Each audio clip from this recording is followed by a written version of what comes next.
ગુજરાત રાજ્યના સ્થાપના દિવસની રાજકોટના વીછિયા તાલુકામાં ઉત્સાહભર્યું વાતાવરણ જોવા મળ્યું। અમરાપુર ગામે આવેલા આદર્શ શૈક્ષણિક સંકુલ ખાતે કેબિનેટ મંત્રી કુંવરજી બાવળિયાની ઉપસ્થિતિમાં એક ભવ્ય લોક ડાયરો અને સાંસ્કૃતિક કાર્યક્રમ સંપન્ન થયો।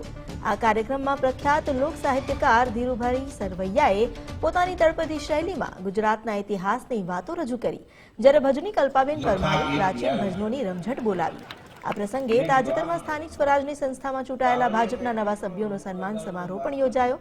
કાર્યક્રમમાં જસદણ અને વીછિયા પંથકના ગ્રામજનો તેમજ ભાજપ સંગઠનના હોદ્દેદારો ઉમટી પડ્યા। આ આયોજન દ્વારા મંત્રી કુંવરજી બાવળિયાએ વિકાસ અને સંસ્કૃતિના સંગમનો સંદેશ પાઠવ્યો।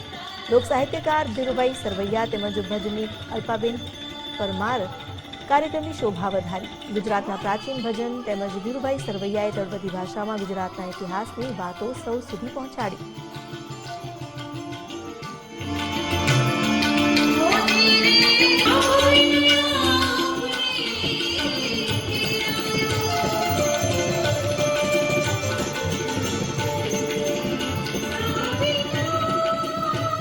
કલ્યાણ થાય અને આ જય સાંભળે ને એનું પણ કલ્યાણ થાય।